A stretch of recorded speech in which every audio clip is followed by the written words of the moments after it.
quickly, you wanted to talk about Isak. Mm. You're thinking about, right, they've spent close to 300 million already. You're like, how are they going to buy Isak? And then you look at it and you think of Luis Diaz can be sold to Bayern Munich for 70 million euros. Yep. You can sell Darwin Núñez for 40, maybe 35, 40. Yeah. Yeah. Harvey Elliott. Harvey Elliott for 30. That's Isak. I would ask for more from. I would ask for 50 for Harvey Elliott. I think he's an outstanding player. Yeah, but my point is they can more or less make that up. Yeah. And this to the PSR discussion. I think there's something in that too, where like if you could build, like it's almost like there is something like, and Chelsea, I don't know, I don't really get the Chelsea thing, right? But like that building up of good assets that you can then sell 3 or 4 to get an Isak, and also the idea of like, do you know what, our squad's all right here, let's wait. Like, both of those things are available to you. Like, these are options that are available to you for you to then spend your money on another day. Like Chelsea's approach to signing is making more and more sense the longer this goes on. I couldn't get my head around it at all, but it's starting to fall into place. And I'm not talking about how good they've been on the pitch or winning the Club World Cup or anything like that. It's just, you're right. They're selling Madueke for a profit. And essentially, if you look at Liverpool's situation, the PSR, and you're like, how are they spending so much money? They didn't spend last year, so essentially they're doubling up the amount of money they had.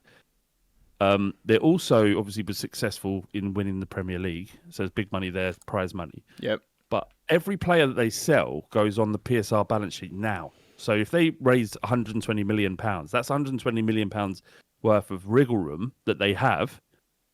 And then buying a player is amortized over 5 years. So there is no issue for PSR perspective. It's a cash flow issue, potentially, but yeah, which is not going to be the case. Exactly that, and that's the thing. Like, you kind of go.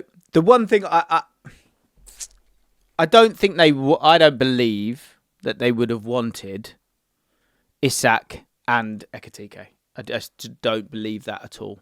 Personally, how do they fit them in? Yeah, but because I think they've, I don't think they have overpaid for Ekitike, but they have paid a solid chunk for Ekitike. And that's the point I've been saying about Chelsea for a while, is that's the problem that Man United have got, is that Chelsea have loads of £20 million players. So if you sell 4 of them, you've got 80 million quid that you can spend on, someone who's decent, right? Whereas Man United don't have any £20 million players. So they then have to sell their best assets. Or sorry, the few young assets they have are Mainu, Garnacho, Rashford. So you don't have the same players available. So you're now selling people who you actually kind of want. Like, Chelsea don't need to sell Palmer. Like, there's no way they're going to sell anyone they want to keep. They don't have to sell. No. And that's what Liverpool have done really, really well as well. And they're kind of really capitalising on the wonderful work the first time round with Van Dijk and Salah, and obviously Trent's the work goes to the academy, right? But who have I said? Van Dijk, Alisson, Robertson, like all those guys. And so this time you could spend a lot on Isak, but once you've bought if you get Isak, I think you almost need to apologise to Ekitike, I would guess, because I just don't think that they're going, this is all going to work out, don't worry. We're going to get Ekitike, then Isak's going to kick off, then we're going to get him as well. I just don't see that. But like, if they do get him, and I do wonder if this is all just a smokescreen, just to put the pressure on, just to get the money he wants for the contract he wants, because it feels like the moment's gone a bit. But if Liverpool can get him, they don't need another striker. Top guy for 5-6 years. Yeah, exactly that. So, have you ever seen a level of aggression to a transfer window like that of Liverpool's? It has been insane, impeccable. Yeah, it has, and it feels like, as long as obviously, as long as it all goes well, they also they do need to move, and this is. I wouldn't be surprised if this is like a long time in the making, where they go, look, we've got some players that need to kind of mature here a little bit, and we've still got a couple of older boys who are killing it. I mean, obviously last year was so good, and then it's what in terms of crushing. You only crush the transfer window really if you spend loads of money. So you have to have loads of money to spend loads of money. For sure, but they've saved up, if you like, right? So they've not spent any more than Manchester City have done. They've just dumped it in one window, and like they won the league by buying Chiesa, who didn't play. So they're doing nothing wrong. Like I think if I was a Liverpool fan, I'd be over the moon, ecstatic. Now, Jim, you were right. It might not work, and the glory of the summer is that all you can dream about is the best possible case scenario. Yeah. But we've even forgotten that Florian Wirtz has signed, and he is like... He's the one. Unbelievable. Yeah. He's the real mate. He's the real deal. Genuinely jealous I am of what's happening there. Like I know it's like this is like a window, or once in in terms of footballing sense, a generational window. But they're just from my perspective, just if they're not Petro state backed. I get it that they're US state backed, not the US state. They are backed by a US investment company, Fenway, but they do operate within their means. They're not splurging money. There isn't huge amounts of investment from the owners. These means are more. Yeah, they hold up a mirror. They hold up a mirror to Tottenham Hotspur for sure. Yeah, but no, I don't think it's that simple. I don't think it's that simple. It could be. If we had made the right decisions, and that's what it is. It's not about money or spending power. It's about. But do you know? It's not. It's the compounding of good decisions, and Klopp obviously like outrageously good manager, so that's good. But then Salah, like the impact of Salah and Van Dijk and Alisson is the fruit that's been able to sort of. The harvest that's provided that's the thing. So for you, that's the point, is that you've got to, and it's so much easier said than done.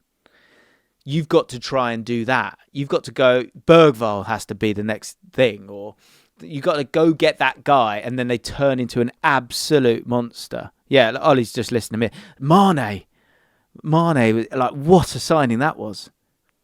Like that. Well, this is all based on Ian Graham's data-driven approach to signing.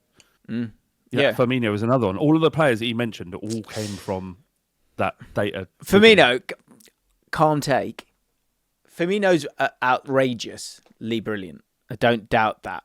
But the numbers of Salah and Mane, the imperiousness of Van Dijk, Trent in all of this, Alisson in all of this, I think after that I can't give that to anyone else, if I'm honest, unless there's someone I'm forgetting. I don't think there is. Others are less indispensable. And the thing is, like Klopp gets a lot of credit, and he should do, but he had an incredible team around him. Yeah, environment's crucial, culture's crucial, and that's a good thing with Liverpool, is that they have a great culture. But you've also got it's about players, and like players who, because like with Real Madrid, because this feels like, so they get Isak as well. It's the only wince I have is the fact that you've got too many now. Do you know what I mean? And is that going to lead to some kind of annoyance within the squad? You know, like you see with Real Madrid sometimes, where they've kind of got too many guys here. There's too many Galacticos, and then it's kind of not working. A bit like like it kind of has this year, or PSG, like it did a couple of years ago. That's where I come back to. And Ollie's saying about they need a centre back.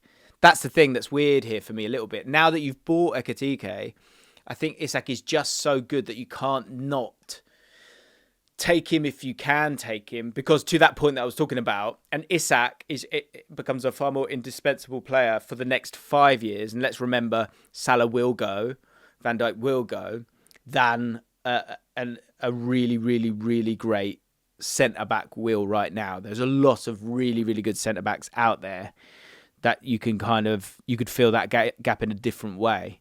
But you're probably right, they still do need another centre-back. Mate, the top clubs, It feels a bit like after 2016 where Leicester won it and sort of it kind of poked the beast a bit and they all just went, oh yeah, right, should we just sort this out then, shall we? Right, Rangers jerky, like buying all these players. It's just crazy. Tell me who has the best squad 1 to 4? Best 16. Best I've got 16. one. I go. Sorry, has everyone got everyone? Do you know what I mean? Like, has Eze come and Gyökeres? Have they come? No, what Gyökeres has because it's done. Eze, is it sure? That was the thing I said on my things. Is it done? If it's not, if you've literally not signed it on Arsenal's part, do you go retreat? Let's go get Isak. If that thing is not a smokescreen for a contract, I don't think Arsenal are dropping 120 million on him. I think Gyökeres is done. Romero has already said, not Romero, Fabrizio, what's his name? Fabrizio Romano. Yeah. He said that he's got here we go for Gyökeres today. So I get that, but that's if Isak doesn't become available. Yeah. I think you would have known before the press. Like it wouldn't be news to Arsenal now going, oh, hang on, what was that reported on Twitter? Someone said it. They'd have known. Agents would have been involved and in contact with Arsenal. Everybody knows that Isak was available, probably, or wants to leave, rather. But to answer my question, if it is Gyökeres is at Arsenal and he's signed, we're talking, in terms of your prediction for next season, I'm going to go... I'm going to go... I've got to hold mine back, so you go. You go. Interesting. I'm going to go... I've said Man City for a long time. I'm going to go... City for the league, run really, really close by Liverpool. I'm going to go Chelsea third. You feeling Chelsea? Yeah. And I'm going to go Tottenham fourth. And I'm going to go... How are we feeling about Frankie? Newcastle fifth. Yeah, why not?